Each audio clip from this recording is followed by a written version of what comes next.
بە بەشداری 34,164 قوتابی لە 673 هۆڵدا تاقیکردنەوەی نیشتیمانی پۆلی نوێی بنەڕەتی لە هەردوو پارێزگای سلێمانی و هەڵەبجە دەستی پێکرد.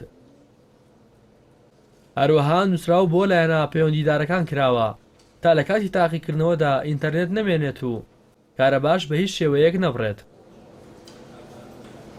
ئێمە ئەمڕۆ لە تاقیکردنەوەی پۆلی نیشتیمانیەکان با بڵێن پۆلی نۆ تاقیکردنەوەی نیشتیمانی 673 هۆڵمان هەیە و پارێزگای هەڵەبجەش لای ئێمە پرسیار وشتی بۆ چووە بەوانیشەوە و 34,164 قوتابی خوێندکار بەشدارن و بۆ هەر هۆڵێکیش هەشت بەڕێوەبەر و یاریدەر و چاودێردانراوە کە 5,424 مامۆستا و بەڕێوەبەر و یاریدەرمان هەیە و 673 سەرپەرشتیاری بەڕێزیش بەشدارن لە سەرپەرشتکردنی تاقیکردنەوەکان. ئەمساڵ وەزارەتی پەروەردە بە ئامانجی ڕێگریکردن لە گزی ڕێکاری توندی گرتوۆتە بەر کە 3 جۆر پرسیاری داناوە.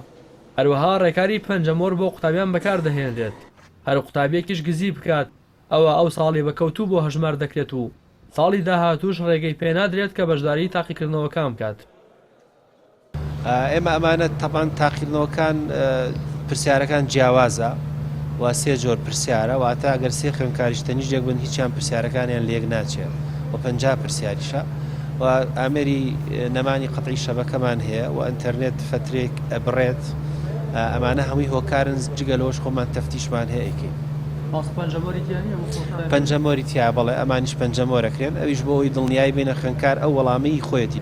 ئێمە بۆ مەسلەی غەشت تۆزێ توندمان کردووە و ئەو خوێندکارێک ئەگەر غەش بکرێت ئەو ساڵە بەکەوتوو دانرێ و ساڵی داهاتووژە بێدانیشێ ساڵی سێم تاقیکردنەوە بکواتە 2 ساڵ ئەبێدانیشێ. ئەوە پێم وایە ئەمەژێکێکە لەو هۆکارانەی کە گەنجان بیر لە غەش نەکەنەوە هەم دایک و باوکیشیان سەرپەرشتیان باشترکەن بۆی دوورکەونەوە لە حاڵتان. بەپێی خشتەی تاقیکردنەوەکان تا 22 مانگی حوزەیران تاقیکردنەوەی نیشتیمانی پۆلی نوێی بنەڕەتی بەردەوام دەبێت و ڕۆژناڕۆژێکیش تاقیکردنەوە بەڕێوە دەچێت. هەروەها بە بۆنەی پشووی جەژنی ڕەمەزانەوە لە 3 تادەی حوزەیران تاقیکردنەوە ڕادەگیرێت. تاقیکردنەوەی نیشتیمانی پۆلی نوێی بنەڕەتی لە سەرتاسەری هەرێمی کوردستان بە بەشداری 118,373 قوتابی ئەنجام دەدرێت.